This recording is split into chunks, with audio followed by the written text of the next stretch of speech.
Welcome to a very special edition of Magic Backstage. This is Magic's Candy Otarium holding up the October issue of Boston Magazine. It is the subject of today's interview. Now, usually when I do this show, I'm sitting with a soft rock artist or movie star or something, but this is your chance to meet a guy who only comes out at night through your radio. He's been keeping you company for decades and decades on Magic 106.7, and he's this year's winner of the People's Choice Award from Boston Magazine. He is your favorite radio personality in Boston. So, welcome to the show. You know I'm talking about David Allen Boucher. David, great to see you. Well, it's good to see you, Candy. We pass each other in the hallways all day, but it's nice to be in the studio with you. Well, you know, we keep your identity a secret, and that's why we've got your fedora on and your raincoat. You're looking very suave tonight. Oh, there's the laugh. Thank you. Let me ask you, how does it feel to get that kind of recognition from the Boston community, from your fans?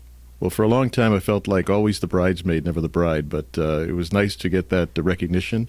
And I have nobody to say thank you to except all of the people who voted for it. It was actual online votes from friends and listeners and what have you. So I'm very thankful to all those people who voted. I have to think that you have Boston magazines all over your house, and everyone who comes over has to get one. Well, for the first couple of days, I couldn't find any. So we were looking at newsstands, and people were telling me, you're actually in it. And I actually have a few now. And I passed a few around, but not too many. I don't want to seem boastful. I wouldn't say that you're a shy guy, but I would have to describe you as a humble person. Is that right? I'm lucky to do what I do.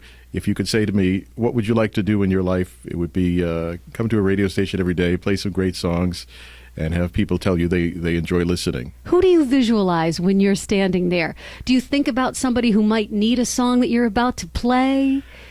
I think of a lot of different people in a lot of different environments, but mostly they're at the end of their day, so they're trying to unwind somehow, trying to get rid of any negative energy they may have accumulated during the day.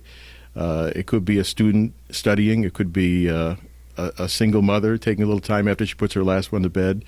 It could be a couple out on a date listening in the car. So I have a visualization of people in all sorts of circumstances. Take us back to the very beginning of Bedtime Magic, when you first started doing the show. What was that like? Were you sort of crafting it? Were you creating it along the way? Well, I did notice that people who were listening to the radio at night were different than listening at any other time of the day. Quite often people were alone. Quite often it was with somebody special. Quite often it was they were free of all of the things during the day that would grab their attention. Bills to pay, bosses to work for, errands to do, kids to pick up. And so it was a little time of escape at the end of the day. And we started picking our music accordingly and found that people responded to it. Couple questions about some of the lines I hear you say all the time. First of all, where did "I'm welcoming you with open arms" come from? That's what listeners want to know. They've been sending me their questions. Well, occasionally I think about the person who went through their whole day and nobody said anything nice to them all day, and people were maybe mean to them. People were mean in traffic. People were mean at work. And they get home and somebody needs somebody to say something nice to them. So if you made it through the day and nobody said anything nice to you, I hope the Bedtime Magic says something that makes you feel good at the end of the day. So that must be where Dear Hearts comes from, too. Well, my parents were very big on cliches, and, Dear Hearts was a cliche. And somewhere along the line, I picked that up. It's worked pretty well for you. David, you always talk about the lights atop the Hancock Tower. How did that tradition come about?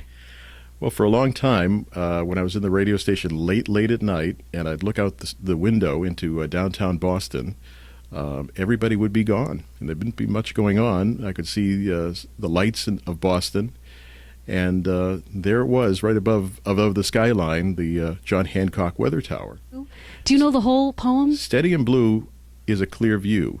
Flashing in blue, clouds are due. Steady in red means rain ahead. A flashing red means snow instead. But if it's flashing in red in the summertime, doesn't mean snow. It means that the Red Sox are in a rain delay. No kidding. And there'll be a test on that later on. Okay. So what happens to you when you go to the grocery store, the dry cleaner, and you use that sexy, sultry voice of yours? Do they say, "Are you David Allen Boucher?" What happens? Well, there are times when you don't want to be recognized as David Allen Boucher, when you're making your Saturday morning run to the dump, or or you're at the bank trying to figure out something that went wrong in your checkbook. So there are times when you would prefer not to be recognized as the guy on the radio. Do you say, no, I'm not David Allen Boucher, or do you say, why, yes, I am? I've told people that's my uncle. There you go. Your loyal fans, we know what you mean to them, but what do they mean to you? They must mean a lot over all these years. When you walk out into the streets of Boston and people tell me they've listened to Bedtime Magic, or they've listened for a long time, or they listened when they were in high school. It's just and now nothing they're all grown up and they are working in Boston and they still listen to you. Well, at sometimes night. we have two generations. We have the daughter and the mother listening. So I could be nothing but grateful to them and consider it a compliment. You've played thousands and thousands of songs by now. Do you have a song that you think still is the quintessential love song that you still enjoy playing over and over again? I think any song that talks about the perpetualness of love is a favorite of mine, because that's something we're all seeking. We want love, and we want it to last a long time. This year's winner of such an incredible award from Boston Magazine, the People's Choice Award as the best air personality in Boston. It's no surprise to all of us, David. Congratulations. Well, thank you, Candy. We should do this again. Yeah, we'll have another edition when you win another award. In the meantime, listeners need to go out and buy Boston Magazine, the October edition. Congratulations, David Allen Boucher. We're proud of you. Thank you very much.